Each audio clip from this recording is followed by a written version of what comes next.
Welcome to achievers academy. So ಇವತ್ತಿನ ಕ್ಲಾಸಲ್ಲಿ ನವೋದಯಕ್ಕೆ ಸಂಬಂಧಪಟ್ಟಂತೆ ಯಾರೆಲ್ಲ ನವೋದಯ ಎಕ್ಸಾಮಿಗೆ ಪ್ರಿಪ್ರೇಷನ್ಸ್ನ ಮಾಡ್ತಾ ಇದ್ದೀರಾ, ಸೊ ಅವರಿಗಾಗಿ ಒಂದು ವಿಡಿಯೋವನ್ನು ಮಾಡ್ತಾ ಇದ್ದೀವಿ.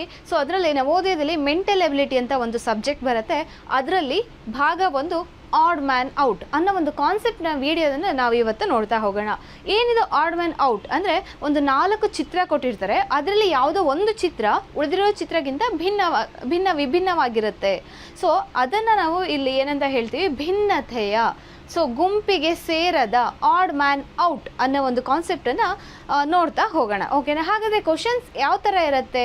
ತುಂಬ ಸಿಂಪಲ್ ಇರುತ್ತೆ, ಈಸಿಯಾಗಿ ನಾವು ಫೈಂಡ್ ಔಟನ್ನು ಮಾಡ್ಬೋದು. ಹಾಗಾದರೆ ಕ್ವಶನ್ಸ್ನ ನೋಡ್ತಾ ಹೋಗೋಣ. ಎಸ್, ಸೊ ಸ್ಕ್ರೀನಲ್ಲಿ ನಿಮಗೆ ಒಂದು ಕ್ವಶನ್ಸ್ ಕಾಣ್ತಿದೆಯಾ? ಸೊ 1 2 3 4 ಚಿತ್ರಗಳು ಇದೆ. ಸೊ ಈ 4 ಚಿತ್ರದಲ್ಲಿ 3 ಚಿತ್ರ ಒಂದು ರೀತಿ ಇದ್ದರೆ, ಒಂದು ಚಿತ್ರ ಮಾತ್ರ ಬೇರೆ ಥರ ಇದೆ. ಹಾಗಾದರೆ ಆ ಚಿತ್ರ ಯಾವುದು ಅಂತ ನಾವು ಈಗ ಕಂಡುಹಿಡಿಬೇಕು, ರೈಟಾ? ಎಸ್, ಹಾಗಾದರೆ ನೋಡೋಣ ಆ ಚಿತ್ರ ಯಾವುದು ಅಂತ. ಸೊ 1ನೇ ಕ್ವಶನ್ಸಲ್ಲಿ ನೋಡಿ, ಸೇಮು ಎಲ್ಲ ಚಿತ್ರಗಳಲ್ಲಿಯೂ ಕೂಡ ಒಂದಿಷ್ಟು ಪಾರ್ಟ್ ಏನಾಗಿದೆ ಅಂದರೆ ಇದನ್ನು ಅಂದರೆ ಈ ರೀತಿ ಒಂದು ಏನಂತ ಹೇಳ್ತಾರೆ, ಶೇಡ್ ಮಾಡಿದ್ದಾರೆ. ಸೊ ಎಲ್ಲದರಲ್ಲೂ ಕೂಡ ಶೇಡ್ ಇದೆ, ಕಾನ್ಸೆಪ್ಟ್ 1. ಸೊ ಸೆಕೆಂಡ್ ಪಾರ್ಟ್ ಏನಂದರೆ ಆ್ಯರೋ ಮಾರ್ಕ್. ಸೊ ಎಲ್ಲದರಲ್ಲೂ ಕೂಡ ಆ್ಯರೋ ಮಾರ್ಕ್ಸ್ ಇದೆ, ಸರಿನಾ? ಆದರೆ ಆ್ಯರೋ ಮಾರ್ಕಲ್ಲಿ ಏನಿದೆ ನೋಡಿ ಚೇಂಜಸ್. ಸೊ ಈ ಒಂದು ಇಮೇಜಲ್ಲಿ, ಸೊ ಇನ್ನೊಂದ್ಸಲ ಕ್ಲೀನಾಗಿ ಇಲ್ಲಿ ಕಾಣ್ತಿದೆ ಅಲ್ವಾ? ಸೊ ಈ ಫಸ್ಟ್ ಇಮೇಜಲ್ಲಿ ಆ್ಯರೋ ಮಾರ್ಕ್, ಬಾಣದ ಗುರುತು ವೃತ್ತಾಕಾರದಿಂದ ಹೊರಗಡೆ ನೋಡ್ತಾ ಇದೆ, ಹೊರಗಡೆಯನ್ನು ಸೂಚಿಸ್ತಾ ಇದೆ, ಹೊರಗಡೆ ತೋರಿಸ್ತಾ ಇದೆ. ಆ್ಯರೋ ಮಾರ್ಕ್ ಯಾವ ಕಡೆ ಇದೆ? ಔಟ್ಸೈಡ್ ತೋರಿಸ್ತಿದೆ. ಸೊ ಹಾಗಾದರೆ ಕ್ವಶನ್ ನಂಬರ್ 2ರಲ್ಲಿ ಅಲ್ಲೂ ಕೂಡ ಸೇಮ್, ಬಾಣದ ಗುರುತು ಹೊರಗಡೆ ಇದೆ, ಸರಿನಾ? ವೃತ್ತಾಕಾರದಿಂದ ಹೊರಗಡೆಯನ್ನು ಸೂಚಿಸ್ತಿದೆ, ಹೊರಗಡೆ ಇದೆ ಅನ್ನೋದನ್ನು. ಆದರೆ ಈ 4ನೇ ಕ್ವಶನ್ ನೋಡಿ, 4ನೇ ಕ್ವಶನಲ್ಲೂ ಕೂಡ ಸೇಮ್, ಅದೇ ಬಾಣದ ಗುರುತು ಔಟ್ಸೈಡ್ ಫೇಸ್ ಮಾಡಿದೆ, ಹೊರಗಡೆ ಫೇಸ್ ಮಾಡಿದೆ. ಆದರೆ ಕ್ವಶನ್ ನಂಬರ್ 3ರಲ್ಲಿ ಬಾಣದ ಗುರುತು ಇನ್ಸೈಡ್ ಅಂದರೆ ವೃತ್ತಾಕಾರದ ಒಳಗಡೆ ನೋಡ್ತಾ ಇದೆ, ಸರಿನಾ? ವೃತ್ತಾಕಾರದ ಒಳಗಡೆ ಫೇಸ್ ಮಾಡ್ತಾ ಇದೆ. ಯಾವುದು? Image number 3. ಸೊ 3ನೇ ಚಿತ್ರ. ಸೊ ಅಲ್ಲಿಗೆ ಯಾವುದು 1 2 4 ಒಂದು ರೀತಿಯ, ಅಂದರೆ 3ನೇ ಚಿತ್ರ ಮಾತ್ರ ಚೇಂಜ್ ಕಾಣ್ತಿದೆ. ಸೊ ಅಲ್ಲಿಗೆ ಆನ್ಸರ್ ಯಾವುದು? 3ನೇ ಚಿತ್ರ. 3 is the third one is the answer. ಅಂದರೆ ಆಡ್ ಮ್ಯಾನ್, ಅದು ಗುಂಪಿಗೆ ಸೇರೋದಿಲ್ಲ ಅನ್ನೋ ಕಾನ್ಸೆಪ್ಟು. ಸೊ ಎಷ್ಟು ಈಸಿ ಇದೆ ಅಲ್ವಾ? ಹಾಗಾದರೆ ಇನ್ನೊಂದು ಕ್ವಶನ್ಸ್ನ ನೋಡೋಣ. ಎಸ್, ನೆಕ್ಸ್ಟ್ ಒಂದು ಕ್ವಶನ್ ಶೋ ಆಗ್ತಿದೆ. ನೀವು ಇಲ್ಲಿ ಏನೇನು ಕಾಣ್ತಿದೆ? ಒಂದು ಬುಕ್ಸ್ ಇದೆ, ಒಂದು ಪೆನ್ಸಿಲ್ ಇದೆ, ಒಂದು ಎರೇಸರ್ ಇದೆ, ಒಂದು ಸೈಕಲ್ ಇದೆ, ಸರಿನಾ? ಸೊ ಬುಕ್ಸು, ಪೆನ್ಸಿಲು, ಎರೇಸರ್ ನಾವು ಯಾವುದಕ್ಕೆ ಬಳಸ್ತೀವಿ? ಓದೋ ವಿಚಾರದಲ್ಲಿ ಬಳಸ್ತೀವಿ, ರೈಟಾ? ಸೈಕಲ್ಲು ಇದರಲ್ಲಿ ಬಳಸಲ್ಲ, ಅಂದರೆ ಸೈಕಲ್ಲು ಬಳಸ್ತೀವಿ, ಆದರೆ ಓದೋಕ್ಕೆ ಅಂತ ಏನು ಸೈಕಲ್ ಯೂಸ್ ಮಾಡಲ್ಲ. ಹಾಗಾದರೆ ಡೈರೆಕ್ಟಾಗಿ ಇದರಲ್ಲಿ ಯಾವುದೇ ಜಾಸ್ತಿ ಡಿಸ್ಕಷನ್ ಇಲ್ಲ, ಡೈರೆಕ್ಟಾಗಿ ಹೇಳ್ಬೋದು. ಇಲ್ಲಿಗೆ ಆನ್ಸರ್ ಯಾವುದಾಗುತ್ತೆ? S, cycle. ಯಾವುದು? ಸೈಕಲ್ಲೇ ಆನ್ಸರ್. ಉಳಿದಿರೋದಷ್ಟು ಓದೋದಕ್ಕೆ ಯೂಸ್ ಮಾಡ್ತೀವಿ, ಆ್ಯಂಡ್ ಸೈಕಲೇನು ಓದೋದಕ್ಕೆ ಯೂಸ್ ಮಾಡೋದಿಲ್ಲ. ಸೊ ಇಲ್ಲಿಗೆ ಆನ್ಸರ್ ಸೈಕಲ್ ಆಯಿತು, ರೈಟಾ? Yes, next. ಓಕೆ, ಇನ್ನೊಂದು ಇಮೇಜ್. ಈಗ ಕ್ವಶನ್ ನಂಬರ್ 3 ಇನ್ನೊಂದು ಇಮೇಜ್ ಬಂದಿದೆ. ಸೊ ಹಾಗಾದರೆ ಆ ಇಮೇಜನ್ನು ನೋಡೋದಾದರೆ, ಎಸ್, ಸೊ ಒಂದನೇ ಇಮೇಜಲ್ಲಿ 2. ಸೊ ಈ ಇಮೇಜ್ ಇದೆ, ನೆಕ್ಸ್ಟ್ ಇಲ್ಲೊಂದು ಇಮೇಜ್, ಆ್ಯಂಡ್ 4ನೇದಲ್ಲಿ ಸರ್ಕಲ್, ವೃತ್ತಾಕಾರ ಇದೆ. ಹಾಗಾದರೆ ಯಾವುದಾಗತ್ತೆ? ಸೊ 100% ಈಸಿಯಾಗಿ ಹೇಳ್ಬೋದು, ಫಸ್ಟ್ ಒನ್ನೇ ಗುಂಪಿಗೆ ಸೇರಲ್ಲ. ಯಾಕೆ? ಆ್ಯಂಡ್ ಉಳಿದಿರೋ ಚಿತ್ರ ಎಲ್ಲ ಏನಾಗಿದೆ? ಇಂಟರ್ಸೆಕ್ಟ್ ಆಗಿದೆ. ಸೊ ಒಂದರೊಳಗೆ ಒಂದಿದೆ. ಸೊ ಇಲ್ಲಿ ನೋಡಿ, ಒಂದು ತ್ರಿಭುಜ ಇದೆ ಅಂತ ಅಂದರೆ ಈ ತ್ರಿಭುಜ ಎರಡು ಏನಾಗಿದೆ? ಒಂದರೊಳಗೆ ಒಂದು ಜಾಯಿಂಟ್ ಆಗಿ ಒಂದು ಸೇರಿಕೊಂಡಿದೆ, ಸರಿನಾ? ಸೊ ಅಲ್ಲೂ ಕೂಡ ಸೇಮ್. ಆದರೆ ಈ ಒಂದು ಚಿತ್ರದಲ್ಲಿ ನೋಡಿ, ಎರಡೂ ಆಯತಗಳು ಸಪ್ರೇಟ್ ಆಗಿದೆ.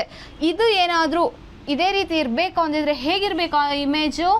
ಜಸ್ಟ್ ನೋಡಿ, ಎಸ್, ಇದರ ಒಂದು ಪಾರ್ಟ್ ಇಲ್ಲಿ, ಇದು ಒಂದಾದರೆ ಇದು ಇದರೊಳಗೆ, ಈ ಆಯತದೊಳಗೆ ಈ ಆಯತ, ಆ್ಯಂಡ್ ಈ ಆಯತದೊಳಗೆ ಈ ಆಯತ ಇರಬೇಕಿತ್ತು. ಆದರೆ ಇದು ಸಪ್ರೇಟ್ ಇದೆ. ಸೊ ಅಲ್ಲಿಗೆ ಆನ್ಸರ್ ಏನಾಗುತ್ತೆ? 1ನೇದು ಆನ್ಸರ್ ಆಗತ್ತೆ, ಸರಿನಾ? ಎಸ್, ಹಾಗಾದರೆ ಮತ್ತೊಂದು ಕ್ವಶನ್ಸ್ನ ನೋಡೋಣ. ಹಾಂ, ಎಸ್, ಈಗ ಒಂದು ಕ್ವಶನ್ ಕೂಡ ನಿಮಗೆ ಡಿಸ್ಪ್ಲೇ ಆಗ್ತಿದೆ. ಇದು ನೋಡಿ, ಕೆಲವೊಂದು ಬ್ಲ್ಯಾಂಕ್ ಸ್ಪೇಸ್ ಅಂದರೆ ಖಾಲಿ ಜಾಗ ಇದೆ, ಕೆಲವೊಂದು ಕಡೆ ಬಣ್ಣ ತುಂಬಿದ್ದಾರೆ. ಸೊ 4 ಇಮೇಜ್ ಇದೆ, ಆದರೆ ಇದರಲ್ಲಿ ಆನ್ಸರ್ ಯಾವುದಾಗತ್ತೆ? ಸೊ 1ನೇ ಇಮೇಜ್, 2ನೇ ಇಮೇಜ್, 3, 4. ಸೊ ಇದಕ್ಕೆ ಆನ್ಸರ್ ಏನಾಗುತ್ತೆ ಅಂದರೆ, ಕರೆಕ್ಟಾಗಿ ಅಬ್ಸರ್ವ್ ಮಾಡಿ. ಸೊ 1ನೇ ಇಮೇಜು, 2ನೇ ಇಮೇಜು, 3. ಸೊ 2ನೇ ಇಮೇಜಲ್ಲಿ ನೋಡಿ, ಒಂದು ಇಲ್ಲಿ ಏನು ಬಣ್ಣ ತುಂಬಿದ್ದಾರೆ ರೈಟಾ. ಇಲ್ಲೂ ಕೂಡ ಬಣ್ಣ ತುಂಬಿದ್ದಾರೆ. ಸೊ ಇಲ್ಲೂ ಕೂಡ ಬಣ್ಣ ಇದೆ, ಇಲ್ಲೂ ಇದೆ, ಆ್ಯಂಡ್ 4 ಚಿತ್ರದಲ್ಲೂ ಕೂಡ ಬಣ್ಣ ಇದೆ. ಆದರೆ ಈ ಫಸ್ಟ್ ಇಮೇಜಲ್ಲಿ, ಫಸ್ಟ್ ಚಿತ್ರದಲ್ಲಿ ನೋಡಿ, ಇಲ್ಲಿ 2ನೇ ಇಮೇಜಲ್ಲಿ ಏನು ಆಪೋಸಿಟ್, 3ನೇ ಇಮೇಜಲ್ಲಿ ಕೂಡ ಆಪೋಸಿಟ್, ವಿರುದ್ಧ. ಅಂದರೆ ಇಲ್ಲಿ ಯಾವ ಪ್ಲೇಸ್ ಇದೆ ಅದಕ್ಕೆ ವಿರುದ್ಧವಾಗಿ ಇರುವಂಥ ಪ್ಲೇಸಲ್ಲೇ ಬಣ್ಣ ತುಂಬಿದ್ದಾರೆ. ಆದರೆ ಈ ಒಂದು ಚಿತ್ರದಲ್ಲಿ ಹಾಗಿಲ್ಲ. ಸೊ ಆ್ಯಕ್ಚುಲಿ ಇದ್ರ ಪ್ರಕಾರ ಎಲ್ಲಿ ತುಂಬಬೇಕಿತ್ತು ಬಣ್ಣ, ಈ ಒಂದು ಪಾರ್ಟಲ್ಲಿ ತುಂಬಬೇಕಿತ್ತು. ಆದರೆ ಏನು ಮಾಡಿದ್ದಾರೆ, ಅದ್ರ ಪಕ್ಕದ ಜಾಗದಲ್ಲಿ ಬಣ್ಣವನ್ನು ತುಂಬಿದ್ದಾರೆ. ಸೊ ಅಲ್ಲಿಗೆ ಆನ್ಸರ್ ಏನಾಗುತ್ತೆ, ನಮಗೆ ಒಂದು ಗುಂಪಿಗೆ ಸೇರೋದಿಲ್ಲ. ಸೊ 2, 3, 4 ಗುಂಪಿಗೆ ಸೇರುತ್ತೆ. ಅಂದರೆ ಒಂದು ಗ್ರೂಪ್ ಆದರೆ 1ನೇ ಕ್ವಶನು ಬೇರೆ ಗ್ರೂಪ್ ಆಗುತ್ತೆ. ರೈಟಾ. ಎಷ್ಟು ಈಸಿ ಇದೆ ಅಲ್ವಾ. ಎಸ್. ಹಾಗಾದರೆ ಮತ್ತೊಂದು ನೆಕ್ಸ್ಟ್ ಒಂದು ಕ್ವಶನ್ಸ್ನ ನೋಡೋಣ. ಎಸ್. ಸೊ ಈಗ ಒಂದು ಇಮೇಜ್ ಕಾಣಿಸ್ತಾ ಇದೆ. ಸೊ ಇದರಲ್ಲಿ ನೋಡಿ 1, 2, 3, 4 ಸೇಮ್ ಒಂದು ಸರ್ಕಲ್ ಇದ್ದರೆ ಅದರೊಳಗಡೆ ಒಂದು ಚಿತ್ರ ಬಂದಿದೆ. ಎಲ್ಲದರಲ್ಲೂ ಇದೆಯಾ? ಎಸ್, ಎಲ್ಲದರಲ್ಲೂ ಇದೆ. ಆದರೆ ಸೊ 1ನೇ ಚಿತ್ರದಲ್ಲಿ ನೋಡಿ ಯಾವ ರೀತಿ ಇಲ್ಲಿ ಒಂದು ಚೇಂಜಸ್ ಇದೆ. ಏನು ಅಂದರೆ ಈ ಒಂದು ಪಾರ್ಟ್, ಸೊ ಎಲ್ಲದರಲ್ಲೂ ಕೂಡ ಅಬ್ಸರ್ವ್ ಮಾಡಿ, ಈ 3, 4 1, 3, 4 ಚಿತ್ರದಲ್ಲಿ ಈ ಒಂದು ಪಾರ್ಟ್ ಅಂದರೆ ಈ ಒಂದು ಭಾಗ ಏನಾಗಿದೆ ಅಂದರೆ ಕರ್ವ್ಡ್ ಇದೆ. ಈ ರೀತಿ ಕರ್ವ್ಡ್ ಇದೆ, ಕರ್ವ್ ಆಯಿತಾ. ಆದರೆ ಇಮೇಜ್ 2ರಲ್ಲಿ, ಸೊ ಚಿತ್ರ 2ರಲ್ಲಿ ನೋಡಿ ಸರಳ ರೇಖೆ ಇದೆ. ಏನು ಸರಳ ರೇಖೆ ಏನಂತ ಹೇಳ್ತಾರೆ? Straight line. ಸೊ ಇಲ್ಲಿ ಒಂದು ಲೈನ್, ಇಲ್ಲಿ ಒಂದು ಲೈನ್, ಸ್ಟ್ರೈಟ್ ಲೈನ್ ಇದೆ. ಆದರೆ ಇದು ಕರ್ವ್ಡ್ ಆಗಿದೆ. ಸೊ ಅಲ್ಲಿಗೆ ಆನ್ಸರ್ ಏನಾಗುತ್ತೆ, ಯಾವುದು ಬರಲ್ಲ ಅಂದರೆ 2ನೇದು ಬರಲ್ಲ. ಸೊ ಎಷ್ಟು ಈಸಿ ಇದೆಯಲ್ವಾ? ಹೌದು. ಎಸ್. ಓಕೆ. ಹಾಂ, ಈಗ ಒಂದು ಕ್ವಶನಲ್ಲಿ ಕಾಣಿಸ್ತಾ ಇದೆ ಸ್ಕ್ರೀನ್ ಮೇಲೆ, ಅದಕ್ಕೆ ನೀವು ಆನ್ಸರ್ ಮಾಡಬೇಕು. ಈಗ ನಾನು ಏನು ಒಂದು 4 ಕ್ವಶನ್ ತೋರಿಸಿದ್ದೀನಲ್ಲ, ತುಂಬ ಈಸಿ ಇರೋದನ್ನ ಇದು ಕೂಡ ನೀವು ಆನ್ಸರ್ಸ್ ಮಾಡ್ತೀರಾ. ಯಾರೆಲ್ಲ ಆನ್ಸರ್ಸ್ನ ಗೊತ್ತಾಗಿದೆ ಅವರೆಲ್ಲ ಕಮೆಂಟ್ ಬಾಕ್ಸ್ನಲ್ಲಿ ತಿಳಿಸಿ. ಅದೇ ರೀತಿ ನಮ್ಮ ಚಾನಲ್ನ ಸಬ್ಸ್ಕ್ರೈಬ್ ಮಾಡಿ. ಯಾಕೆ ಅಂದರೆ ಇದಕ್ಕೆ ಆನ್ಸರ್ ಏನು ಬರುತ್ತೆ ಅನ್ನೋದು ನಾನು ಭಾಗ 2ರಲ್ಲಿ ನಾನು ನಿಮಗೆ ತೋರಿಸ್ತೀನಿ. ಅಂದರೆ ಹೇಗಿರುತ್ತೆ ಏನು, ಸೊ ಆನ್ಸರ್ ಏನು, ನೀವು ಕಮೆಂಟ್ ಬಾಕ್ಸ್ನಲ್ಲಿ ತಿಳಿಸಿರೋದು ಸರಿ ಇದೆಯಾ, ಎಲ್ಲದನ್ನು ಕೂಡ ನಾವು ನೆಕ್ಸ್ಟ್ ವಿಡಿಯೋದಲ್ಲಿ ಪಾರ್ಟ್ 2 ಭಾಗ 2 odd man out same concept part 2ದಲ್ಲಿ ನೋಡೋಣ.